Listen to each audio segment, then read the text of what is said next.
إن الحمد لله نحمده ونستعينه ونستغفره ونعوذ بالله من شرور أنفسنا ومن سيئات أعمالنا من يهده الله فلا مضل له ومن يضلل فلا هادي له وأشهد أن لا إله إلا الله وحده لا شريك له وأشهد أن محمدا عبده ورسوله أما بعد فإن خير الحديث كتاب الله وخير الهدي هدي محمد صلى الله عليه وسلم وشر الأمور محدثاتها وكل محدثة بدعة وكل بدعة ضلالة وكل ضلالة في النار. عباد الله رحمكم الله، إن الله تعالى يأمر بالعدل والإحسان وإيتاء ذي القربى وينهى عن الفحشاء والمنكر والبغي يعظكم لعلكم تذكرون فاذكروا الله يذكركم واشکروه یزدکم. تمام قسم کی تعریفات، تحمیدات، تمجیدات، اچھے، احسن، اعلیٰ، عرفہ کلمات صرف و صرف مالک جل وعلا اللہ ذوالجلال والاکرام کی ذات مبارکہ کے لیے خاص ہیں. لا تعداد درود و سلام ہو آقا دو جہاں محمد صلی اللہ علیہ وسلم کی ذات اقتسا پر. اللہم صلی علی محمد وعلی آل محمد کما صلیت علی ابراہیم وعلی آل ابراہیم انک حمید مجید. اللہم بارک علی محمد وعلی آل محمد کما بارکت علی ابراہیم وعلی آل ابراہیم انک حمید مجید. مختصر حمد و ثنا کے بعد معزز سامعین حضرات و معزز سامعات، اللہ سبحانہ و تعالی نے محمد الرسول اللہ صلی اللہ علیہ وسلم کی ذات کو ہم مسلمانوں کے لیے معیار حق بنا کر بھیجا ہے. آپ صلی اللہ علیہ وسلم کی ذات مبارکہ ہمارے لیے اسوہ ہے، رول ماڈل ہیں کہ جن کی زندگی کو دیکھ کے ہم اپنی زندگیوں کو ٹھیک کریں گے، کہ جن کے بتائے ہوئے رستے کے مطابق ہم اپنے رستے کا انتخاب کریں گے، کہ جن کے نقش قدم کو فالو کرتے ہوئے، اس کے پیچھے چلتے ہوئے قدم با قدم، لمحہ با لمحہ، لحظہ با لحظہ رسول اللہ صلی اللہ علیہ وسلم کی اطاعت ہوگی. کسی بھی انسان کی زندگی کا ایک لمحہ،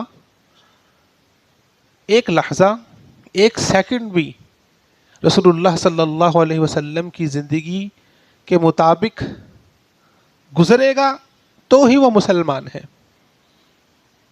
تو ہی وہ حقیقی طور پر آپ صلی اللہ علیہ وسلم کی اطاعت کا حق ادا کرنے والا ہے. اور آپ صلی اللہ علیہ وسلم، آپ اللہ سبحانہ و تعالی نے قرآن مجید فرقان حمید میں آپ صلی اللہ علیہ وسلم کو بطور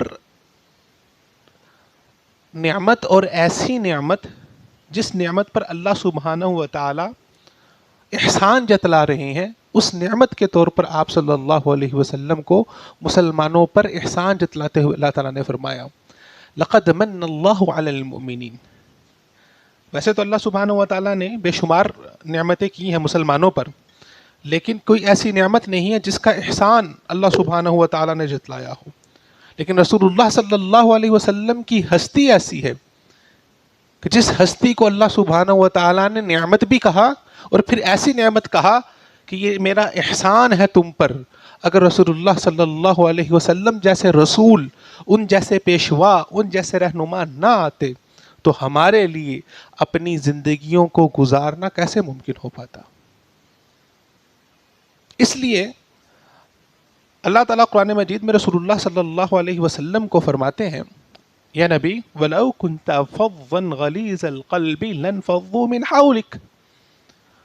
یہ جو تمام لوگ آپ کے ارد گرد جمع ہیں، یہ جو صحابہ کی جماعت آپ پر جان نچھاور کرنے کے لیے تیار ہے، اور اس کے بعد پھر آج کے دور کے اندر ہم امتی آپ صلی اللہ علیہ وسلم کہ ایک ایک لفظ کے لیے، ایک ایک حرف کے لیے اپنی جان نچھاور کرنے کے لیے تیار ہیں، ان کو اپنی زندگیوں سے اعلیٰ سمجھتے ہیں، اس کی اصل بنیاد کیا ہے؟ کیوں ہم سب لوگ رسول اللہ صلی اللہ علیہ وسلم پر اپنی جان کو نثار کرتے ہیں؟ کیوں ہم آپ صلی اللہ علیہ وسلم کی محبت کو اپنے لیے فخر سمجھتے ہیں؟ اللہ تعالیٰ فرماتے ہیں وَلَوْ كُنْتَ فَضًّا غَلِيظَ الْقَلْبِ لَانفَضُّوا مِنْ حَوْلِكَ، اے پیارے نبی، وَلَوْ كُنْتَ فَضًّا، اور اگر آپ سخت روح ہوتے، آپ کے مزاج کے اندر سختی ہوتی، غلیظ القلب، سخت دل کے مالک ہوتے، لَانفَضُّوا مِنْ حَوْلِكَ، یہ تمام صحابہ جو آپ کے ارد گرد ہیں، یا آپ کے اوپر جو جان نثار کرنے والے ہیں، یہ کبھی بھی آپ کے پاس جمع نہ ہوتے۔ تو آپ صلی اللہ علیہ وسلم کی ذات کا انتخاب اللہ سبحانہ و تعالی نے کیا، اور ایسا انتخاب کیا کہ تمام کے تمام لوگ وہ آپ صلی اللہ علیہ وسلم کے پیچھے چلیں اور آپ صلی اللہ علیہ وسلم کو اپنا اسوہ اور نمونہ مانے۔ تو جو سب سے بنیادی کریکٹرسٹک، یہ جو سب سے بنیادی وصف اللہ سبحانہ و تعالیٰ نے رسول اللہ صلی اللہ علیہ وسلم کی ذات میں رکھا، وہ اخلاق تھا۔ وہ آپ صلی اللہ علیہ وسلم کی زبان تھی، وہ آپ کا دوسروں کو اپنے قریب کرنا تھا، وہ آپ کا دوسروں کے لیے آسانیاں پیدا کرنا تھا، وہ اچھے اخلاق سے پیش آنا تھا۔ اور آج ایک مسلمان جو اپنے آپ کو رسول اللہ صلی اللہ علیہ وسلم کا امتی کہتا ہے، آپ سے محبت کا دعوے دار ہے، اور وہ مسلمان ہونا چاہتا ہے، اور اس کی بنیاد اگر اخلاقیات ہی درست نہیں ہے، جو رسول اللہ صلی اللہ علیہ وسلم کی شخصیت کا بنیادی وصف تھا، اگر وہ اس میں نہیں پایا جاتا تو اس کو اپنی شخصیت کے اوپر غور کرنے کی ضرورت ہے۔ بحیثیت قوم آج سب سے زیادہ بد اخلاقی ہم میں پائی جاتی ہے۔ ہم اپنی زبانوں کا حال دیکھیں، جب بولتے ہیں تو ایسے سخت جملے بولتے ہیں، ایسے سخت الفاظ بولتے ہیں کہ کوشش ہوتی ہے کہ لفظ کے تیر اتنے سخت ہوں کہ کم از کم اگلے انسان کے دل کو چھنی کر دیں۔ دوسروں کی عزتوں کو تار تار کروانا ہو تو ہم سے الفاظ ادھار لے لیجئے، دوسروں کی پگڑیاں اچھالنی ہو تو ہم تیار بیٹھے ہیں، دوسروں کو گالیاں نکالنی ہیں تو ہم تیار بیٹھے ہیں۔ ایک مسلمان کا اخلاق ایسا نہیں ہو سکتا کبھی بھی، اور کبھی بھی ایک حقیقی مسلمان اچھے اخلاق کے بغیر رسول اللہ صلی اللہ علیہ وسلم کا اچھا امتی بن ہی نہیں سکتا۔ آپ ہمارے ہاں سوشل میڈیا ہے، اور سوشل میڈیا کے اوپر آپ ذرا ایک دفعہ رجحانات لوگوں کے دیکھیں۔ ہماری نوجوان نسل بہت فیس بک، انسٹاگرام کے اوپر بہت زیادہ اس میں بہت مشغول ہوتی ہے۔ تو آپ کبھی لوگوں کے نا کمنٹس پڑھا کریں جا کے۔ واللہ العظیم جب میں لوگوں کے کمنٹس دیکھتا ہوں نا تو مجھے حیرت ہوتی ہے کہ کیا میں اسی نیشن میں رہتا ہوں، کیا میں اسی قوم میں رہتا ہوں؟ ایسے گندے اور غلیظ کمنٹ، ایسی گندی اور غلیظ گالیاں جو سر عام لوگوں کو دی جا رہی ہوتی ہیں، اور کہنے کو ہم مسلمان ہیں۔ چلیں ان لوگوں کو تو ہم چھوڑ دیتے ہیں نا، وہ لوگ جو دین سے دور ہیں، جو دین کو اپنی زندگیوں میں نہیں اپنائے ہوئے، ان کے اوپر تو اس کا ڈبل گناہ ہے۔ ایک تو انہوں نے جو ہے وہ اس رستے کو نہیں اپنایا، اور دوسرا پھر ان کی زبان اس طرح سے ہے، وہ تو ان کے اوپر گناہ ہے ہی ہے۔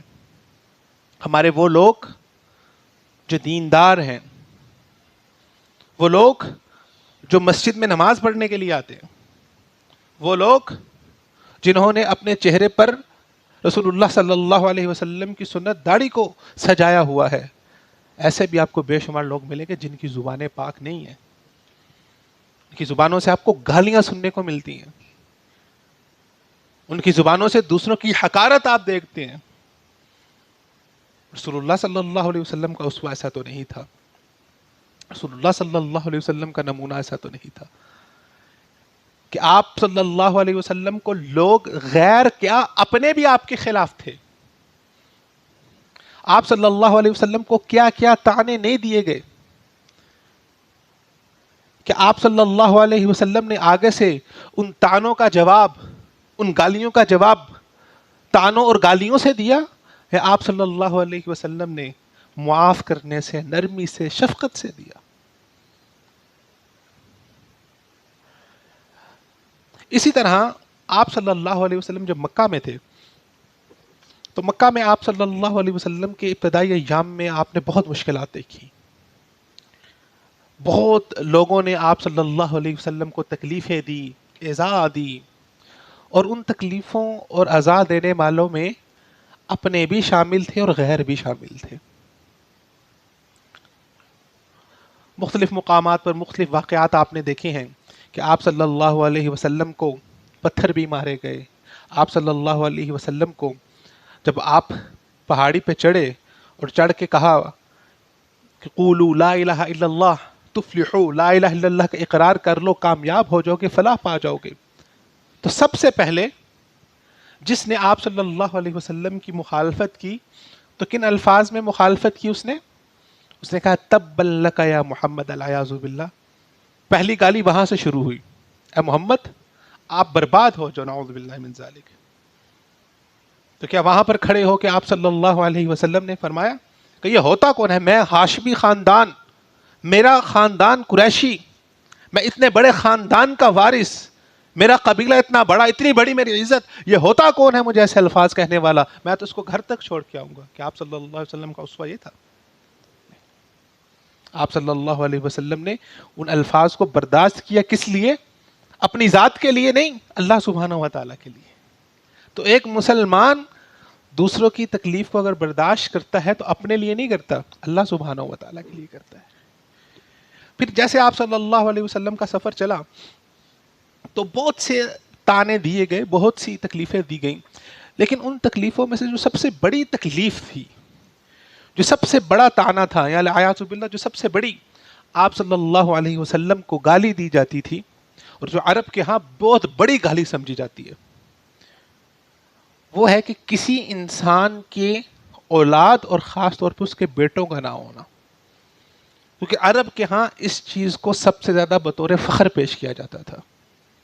قرآن مجید میں اللہ سبحانہ و تعالیٰ فرماتے ہیں المال والبنون زینت الحیات الدنیا، مال اور اولاد میں بھی اللہ نے ذکر کیا البنون، جو بیٹے ہیں، فرمائے اللہ سبحانہ و تعالیٰ نے دنیا کی زندگی کی زینت بنائی ہے۔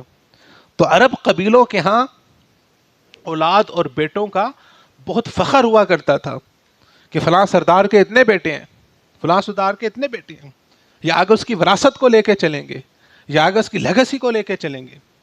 ہمارے ہاں بھی آج کل آپ دیکھیں کہ ایک سیاستدان ہوتا ہے، پھر اس کے بعد اس کی اولاد آتی ہے، اس کے بیٹے آتے ہیں، بزنس مین ہوتا ہے تو آگے اس کے بیٹے اس کی لیگیسی، اس کی وراثت کو لے کے چلتے ہیں، اور جس کے پاس ایسے کچھ پاور ہو دنیاوی اعتبار سے، سیاسی اعتبار سے، مالی اعتبار سے، اس کے گھر اولاد نہ ہو رہی ہو تو اس کو ساری زندگی لالے پڑے رہتے ہیں۔ تو عرب کے ہاں اس دور میں اس چیز کا بہت فخر ہوتا تھا کہ اچھا فلاں انسان کی وراثت کیا ہے، اس کی اولاد، اس کے بچے، اس کے بیٹے ہیں۔ پھر اس کے بعد بھائی آتے تھے۔ تو عمر بن العاص یہ وہ بندہ تھا جو رسول اللہ صلی اللہ علیہ وسلم کے خلاف مکہ میں سازشیں کیا کرتا تھا، اور وہ خود سردار تھا، اور اس کے نوجوان بڑے بیٹے تھے۔ بعض روایات میں آتا ہے 9 بیٹے تھے، بعض میں آتا ہے 11 بیٹے تھے، اور سب بہت جوان، کڑیل، طاقتور، بڑے۔ اور اس نے مکہ کے اندر جب آپ صلی اللہ علیہ وسلم کا پہلا بیٹا پیدا ہوا اور کچھ ہی دنوں کے بعد وہ فوت ہو گیا، پھر دوسرا بیٹا پیدا ہوا، وہ بھی فوت ہو گیا، تو اس نے مکہ کے اندر لوگوں کو کہنا شروع کر دیا کہ یہ محمد صلی اللہ علیہ وسلم والعیاذ باللہ، یہ 4-5 دن کی بات ہے، زیادہ بڑی بات نہیں، جب تک یہ حیات ہے ان کی تو وراثت کو آگے لے کے چلنے والا ہی کوئی نہیں ہے۔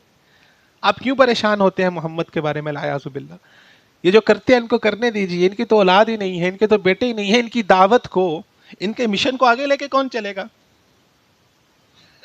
اور پھر جب آپ صلی اللہ علیہ وسلم کے آخری بیٹے جناب ابراہیم پیدا ہوئے، مفسرین نے لکھا ہے کہ انہوں نے آپ صلی اللہ علیہ وسلم کے ہاتھ میں اپنا دم توڑا۔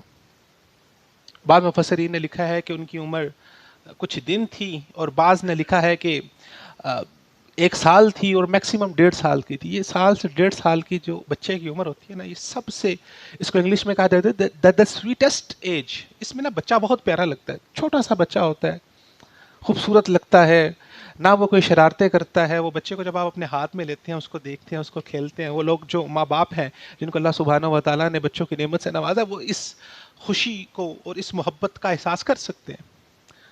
اور وہ تیسرا بیٹا، اور وہ بالکل معصوم سا پیارا سا چھوٹا سا بیٹا رسول اللہ صلی اللہ علیہ وسلم کے ہاتھوں میں دم توڑ گیا.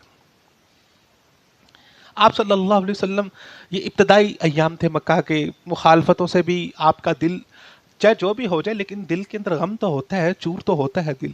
مخالفتوں سے دل آپ صلی اللہ علیہ وسلم کا چور تھا. اور بھی پریشانیاں تھی، پھر اولاد بھی فوت ہوگی، وہ چھوٹا سا بیٹا فوت ہو گیا. اولاد کا غم کوئی چھوٹا غم نہیں ہوتا. اور ایک بھی نہیں، تیسرا بیٹا وہ بھی فوت ہو گیا. آپ صلی اللہ علیہ وسلم اندر سے نا بہت بری طرح غمگین تھے اور ٹوٹ چکے تھے آپ صلی اللہ علیہ وسلم. اور جب یہ سارا معاملہ چل رہا تھا اور یہاں سے جب عمرو بن العاص کو پتا چلا تو اس نے آپ صلی اللہ علیہ وسلم کا غم اور خوشی سیلیبریٹ کرنا شروع کر دی. ایک آپ دیکھیں، آپ کے گھر میں غمی ہے، پھر دوسرے آپ کی دشمن داری ہے، اور آپ کا دشمن آپ کی غمی کے اوپر اس نے خوشی کا اور جشن کا اہتمام کر دیا. کتنی سختی ہوگی. اس نے مکہ کی گلیوں کے اندر جا کے اونچی اونچی اعلان کرنا شروع کر دیا.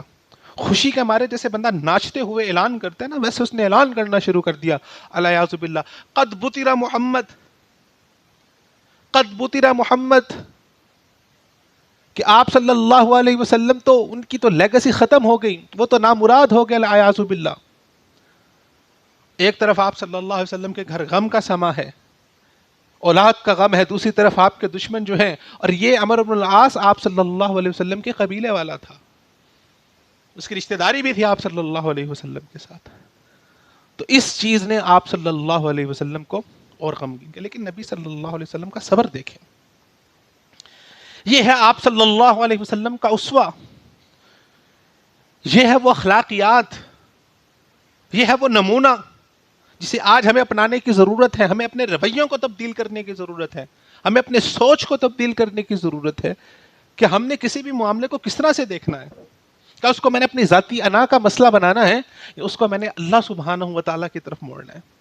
اب اپنے معاملات کو، زندگی کو، خوشی کو، غمی کو، دشمنیوں کو، دوستیوں کو اللہ سبحانہ و تعالیٰ کے لیے کرنا شروع کریں. ان کی اورینٹیشن اللہ سبحانہ و تعالیٰ کی طرف موڑنا شروع کریں. آپ دیکھیں آپ کی زندگیوں میں کیسے سکون آ جاتا ہے. پھر اللہ سبحانہ و تعالیٰ کی طرف سے بھی مدد آتی ہے. اللہ سبحانہ و تعالیٰ کی طرف سے بھی آپ کے لیے ایک ہے کہ آپ کو دنیا کے اندر کوئی آپ کا دوست، کوئی انسان آپ کے لیے آ کے آپ کے ساتھ کھڑا ہوا ہے، اس نے آپ کو آ کے دلاسا دیا ہے. اور ایک ہے کہ دلاسا دینے والی ذات اللہ آ جائے. لیکن اللہ سبحانہ و تعالیٰ پہلے آزماتے ہیں. یہ نہیں ہوتا کہ ایک دن آپ نے کوئی کام کیا اور آپ نے برداشت کرنا شروع کیا اور آپ نے کہا کہ آپ فوری طور پر اللہ کی مدد رہے. نہیں، رسول اللہ صلی اللہ علیہ وسلم اللہ کو سب سے زیادہ محبوب ہیں. اس کائنات میں اگر کسی انسان سے اللہ تعالیٰ کو سب سے زیادہ محبت ہے تو وہ رسول اللہ صلی اللہ علیہ وسلم کی ذات ہے. اللہ سبحانہ و تعالیٰ کے سب سے زیادہ خاص. لیکن آزمائش آپ صلی اللہ علیہ وسلم کی بھی ہوئی، اور سخت ترین آزمائش ہوئی، اور ایک لمبے عرصے تک وہ آزمائش جاری رہی.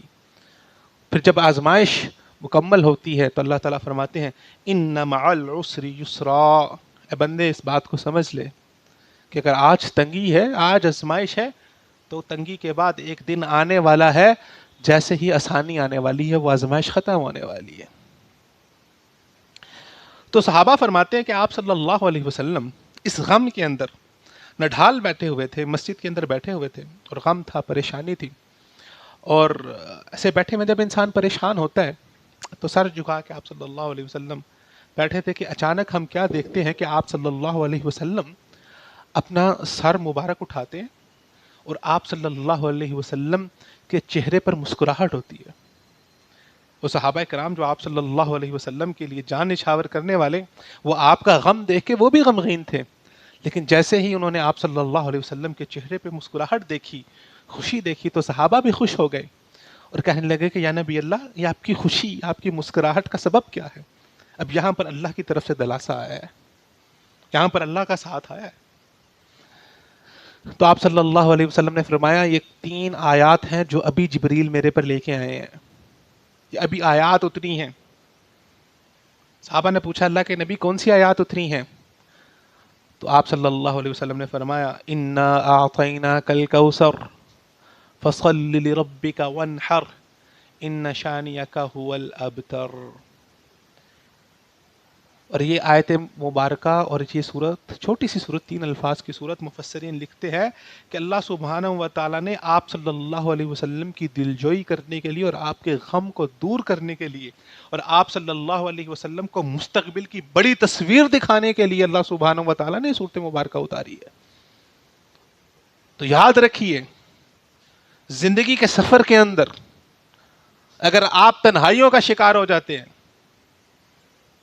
مشکلات کا شکار ہو جاتے ہیں، دشمنیوں کا شکار ہو جاتے ہیں، سب چھوڑ گئے، اپنے بھی چھوڑ گئے، غیر بھی چھوڑ گئے، اپنے بھی مخالف، غیر بھی مخالف، دشمنیوں کے بازار گرم ہیں، تنہائیاں ہیں، کوئی ساتھ نہیں دینے والا، اکیلے ہیں بالکل، ہر طرف سے دشمن آپ پر وار کر رہا ہے. تو جب اس تنہائی کے اندر، اس مشکل کے اندر ہوں تو اس صورت کو پڑھیں. یہ صورت آپ کے دل کو نور سے مالا مار کر دے گی. انا اعطیناک الکوثر فصل لربک وانحر ان شانیک هو الابتر. چھوٹی سی صورت، 3 آیات کی صورت، اپنے اندر ایک اتنا بڑا سمندر، اتنا بڑا راز لیے بیٹھی ہے کہ آپ صلی اللہ علیہ وسلم اس غم اور اس مشکل کے مقام پر یہ سورہ مبارکہ رسول اللہ کے چہرے پر مسکراہٹ لے آئی. کیا کمال صورت ہے کہ غم کے اندر رسول اللہ صلی اللہ علیہ وسلم کی ذات نڈھال، اور اس سورہ مبارکہ کے آنے سے رسول اللہ کے چہرے پہ مسکراہٹ آ گئی، خوشی آ گئی. اللہ سبحانہ و تعالیٰ نے سورت میں کیا نور رکھا ہے. تو اللہ سبحانہ و تعالیٰ نے اس سورہ مبارکہ کے اندر غم کے مقابلے میں خوشی کا فلسفہ بتا دیا ہے کہ خوشی کا فلسفہ کیا ہوتا ہے. کہ ایک انسان غریبی کے اندر سوکھی روٹی کھاتے ہوئے اور دال روٹی کھاتے ہوئے، پھٹے پرانے کپڑے پہنے ہوئے، ایک کمرے کے اندر رہتے ہوئے بھی خوشی سے مالا مال ہو سکتا ہے. اور ایک انسان کنالوں کے گھر کا مالک ہو کے، بڑی بڑی گاڑیوں کا مالک ہو کے بھی اس کے دل کو، اس کی روح کو ایک لمحہ بھی خوشی کا نصیب نہیں ہوتا. خوشی کا فلسفہ بہت مختلف ہے. ہم چیزوں میں خوشیاں ڈھونڈتے ہیں، ہم اپنی جیت میں خوشی ڈھونڈتے ہیں. میں دوسرے کو ہرا کر خوشی سمجھتا ہوں کہ شاید مجھے خوشی ملے گی. میں دوسرے کو نیچا دکھا کے اس میں خوشی ڈھونڈتا ہوں. اور نیچا دکھانا اپنے کردار سے بھی ہو سکتا ہے، اپنی زبان سے بھی ہو سکتا ہے. آپ اپنے ملازم کو گالی دے رہے ہیں، کیوں دے رہے ہیں؟ آپ کو خوشی، اندر سے انسان کو خوشی ہو رہی ہوتی ہے. چاہے اب وہ اس بات کا اقرار نہ کرے کہ میں نے اس کو، میرے نیچے 4 لوگ کام کرتے ہیں، کسی کی جرت کیا ہے کہ میرے خلاف یا میرے حکم کے خلاف یا میری بات کے خلاف بات کرے. یہ خوشی ہوتی ہے انسان کو اندر سے. پر یہ عارضی خوشیاں، یہی اصل انسان کا امتحان ہے. اللہ سبحانہ و تعالیٰ فرماتے ہیں، حبیب آپ پریشان کیوں ہوتے ہیں؟ اللہ سبحانہ و تعالیٰ نے آپ سے اولاد چھین لی، اللہ کی امانت تھی واپس لے لی. یہ آ کے کہہ رہے ہیں کہ آگے نبی صلی اللہ علیہ وسلم کی لیگیسی، آپ کی وراثت، آپ کی دعوت کو آگے لے کے کون چلے گا؟ انا اعطیناک الکوثر، اے حبیب آپ ان چیزوں کو چھوڑیے. الکوثر، ہم نے تو آپ کو کوثر عطا کیا ہے. صحابہ پوچھنے لگے کہ اللہ کے نبی مل کوثر، یہ کوثر کیا ہے؟ تو آپ صلی اللہ علیہ وسلم نے فرمایا الخیر العظیم، بہت بڑی خیر، بہت بڑی خیر. اللہ سبحانہ و تعالیٰ نے رسول اللہ کو فرمایا کہ نبی ہم نے آپ کو اس دنیا میں بھی خیر کثیر عطا فرمائی ہے، اور آخرت تو ہے ہی آپ کی، آخرت میں تو خیر کثیر ہے ہی ہے. اور اس خیر کثیر میں ہی ایک چیز ہے جو اللہ سبحانہ و تعالیٰ نے قیامت والے دن رسول اللہ صلی اللہ علیہ وسلم کو حوض کوثر دینا ہے. اور حوض کوثر کیا ہے؟ حوض کوثر قیامت والے دن جب دور دور تک پانی کا ایک قطرہ نصیب نہیں ہوگا، سخت ترین گرمی ہوگی. آپ سمجھے کہ یہ پوری کی پوری زمین، یہ میدان، یہ پورے کا پورا لاہور ایک چٹیل میدان میں بدل گیا ہے. آج کل ہم نے کچھ، یہ آپ کو ویژولز نظر آتے ہیں نا، آپ ذرا دیکھیں کہ غزہ کے اندر بمباری ہوئی ہے. تو جب کسی جگہ پر جنگ ہوتی ہے، بمباری ہوتی ہے، تو بڑی بڑی بلڈنگیں بیابان نظر آتی ہیں، ایسے چٹیل میدانوں کی طرح نظر آتی ہیں، سب کچھ اجاڑ بیابان ہو جاتا ہے. آج تو آپ کے گھر کے اندر نیسلے کی بوتلز لوگ چھوڑ کے چلے جاتے ہیں، آپ کو پانی مل جاتا ہے، پھر پانی بھی نہیں ملتا. تو قیامت کا سما ہے، پوری زمین بیابان ہے، اجاڑ ہے، انسان ایک بوند پانی کے قطرے کو ترس رہا ہے، پانی نہیں مل رہا. اور اللہ سبحانہ و تعالیٰ نے رسول اللہ صلی اللہ علیہ وسلم کو حوض کوثر عطا فرما دیا ہے. اور آپ صلی اللہ علیہ وسلم وہاں پر بھی بانٹنے والے ہیں. وہاں پر بھی آپ صلی اللہ علیہ وسلم اپنی امتیوں کو اپنے ہاتھوں سے پیالے بھر بھر کے پیش کریں گے. حدیث میں آتا ہے کہ اس کے حوض کوثر کے اوپر جو پیالے ہوں گے ان کی تعداد کتنی ہے جتنی آسمان میں ستاروں کی ہیں. جیسے ان کو نہیں گنا جا سکتا ویسے حوض کوثر پہ موجود پیالوں کی تعداد کو نہیں گنا جا سکتا. اتنے آب خور اللہ سبحانہ و تعالیٰ نے اس میں رکھے ہوں گے. ایک تو حوض کوثر اللہ سبحانہ و تعالیٰ نے رسول اللہ کو قیامت والے دن عطا فرمایا اور آپ صلی اللہ علیہ وسلم اس میں اپنی امت کو پلا رہے ہوں گے پانی. پھر حوض کوثر کے بارے میں آتا ہے کہ یہ ایک نہر ہے جنت میں جہاں سے دو آبشاریں نکلتی ہیں. تو جنت سے بنیادی طور پر وہ پانی آ رہا ہوگا اور وہ پانی اس حوض میں گر رہا ہوگا. جیسے آپ کبھی ناردرن ایریاز میں جائیں تو اوپر اونچائی سے پانی گر رہا ہوتا ہے تو اس میں پانی آ رہا ہوگا. اور جنت کے اندر سے جو وہ نہر آ رہی ہے وہ نہر اصل جنت میں ایک جگہ ہے جہاں سے وہ پھوٹ رہی ہے. یہ چشمہ ہوتا ہے کسی جگہ سے پھوٹتا ہے تو وہ جہاں سے پھوٹ رہی ہے اصل کوثر وہ ہے. اور وہ اللہ سبحانہ و تعالیٰ نے رسول اللہ صلی اللہ علیہ وسلم کو عطا کر دی. فرمایا کہ حبیب یہ ہم نے آپ کو دے دی ہے. اور وہ نہر پورے جنت سے پھرتے ہوئے حوض کوثر میں آ کے گرتی ہے. اور پورے جنت کے اندر ایک ہی نہر ہے. اور اہل جنت کو جو پانی ملے گا وہ تمام کو اسی نہر سے ملے گا. تو گئے اللہ سبحانہ و تعالیٰ نے رسول اللہ کو فرمایا کہ نبی ہم نے آپ کو قیامت والے دن بھی حوض کوثر عطا فرما دیا اور آپ نے آپ کو وہ جو کوثر کا جو اصل فاؤنٹین ہے وہ بھی دے دیا. تو جنت کے اندر جہاں پر کبھی زندگی ختم ہی نہیں ہونی ہر ایک جنتی جو پانی کا گھونٹ پیے گا جو پانی پیے گا وہ اس کو رسول اللہ صلی اللہ علیہ وسلم کی طرف سے عنایت ہوگی. وہ آپ صلی اللہ علیہ وسلم کی طرف سے عطا کیا ہوگا. اِنَّا أَعْطَيْنَاكَ الْكَوْثَرَ. پھر اللہ سبحانہ و تعالیٰ نے فرمایا یا نبی ہم نے تو آپ کو اس دنیا میں بھی خیر کثیر عطا فرما دی ہے. آپ ان چھوٹی مشکلات پریشانیوں کی وجہ سے پریشان ہیں. فَصَلِّ لِرَبِّكَ وَانْحَرْ. اپنے رب کے لیے نماز پڑھیے وانحر اور قربانی کیجیے. قرآن مجید میں جہاں پر بھی اللہ سبحانہ و تعالیٰ نے نماز کا ذکر کیا ہے تو نماز کے ساتھ زکوٰۃ کا ذکر کیا. اقیموا الصلاۃ وآتوا الزکاۃ. نماز پڑھو زکوٰۃ ادا کرو. نماز پڑھو زکوٰۃ ادا کرو. سوائے اس مقام کے یہاں پر اللہ سبحانہ و تعالیٰ نے فرمایا نماز پڑھو اور قربانی کرو. اور فرمایا قربانی بھی کون سی کرو؟ وانحر. نحر کرو. تو نحر کس کو کیا جاتا ہے؟ اونٹ کو. بکرے اور گائے کو ذبیحہ کیا جاتا ہے اس کو ذبح کیا جاتا ہے. تو اس وقت اللہ سبحانہ و تعالیٰ رسول اللہ کو حکم دے رہے ہیں کہ نبی اونٹ قربان کرو. اور اس دور میں اونٹ سب سے مہنگا ترین جانور سمجھا جاتا تھا. آپ تصور کریں کہ جیسے آج کل کے دور میں کسی کے پاس لینڈ کروزر ہے اس دور میں کسی کے پاس اونٹ ہوتا تھا. اتنی اس کی وقت اور اہمیت تھی. تو فرمایا فَصَلِّ لِرَبِّكَ وَانْحَرْ. اپنے رب کے لیے نحر کیجئے. اور اس وقت تو آپ صلی اللہ علیہ وسلم اونٹ افورڈ نہیں کر سکتے تھے.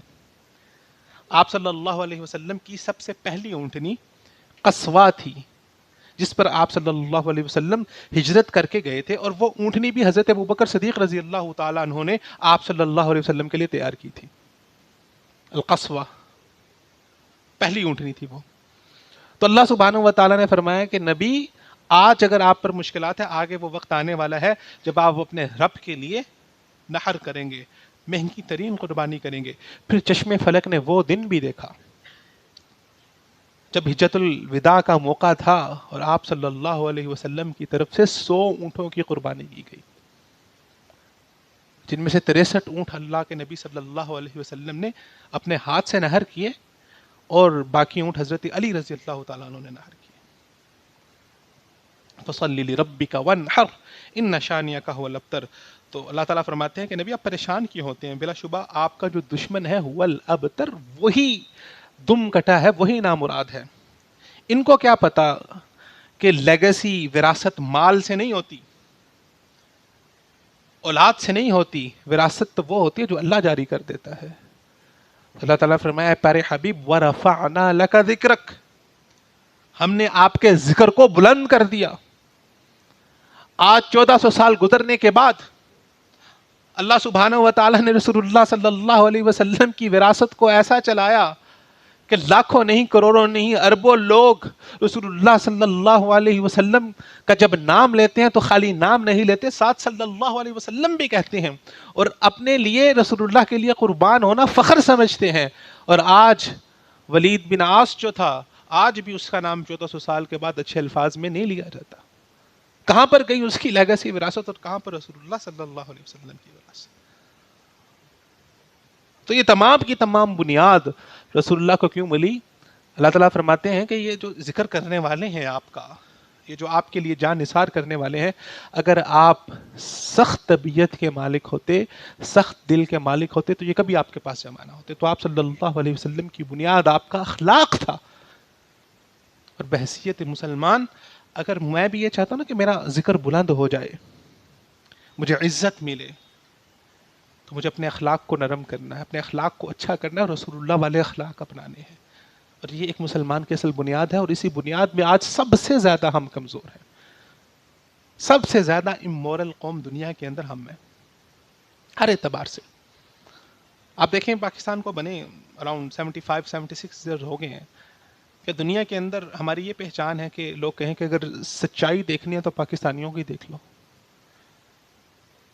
جس چیز کے اوپر میڈ ان پاکستان کا ٹیگ لگا ہوگا، آنکھیں بند کر کے لے لو، اس میں 2 نمبر، ایک قطرے کی بھی 2 نمبری نہیں ہو سکتی۔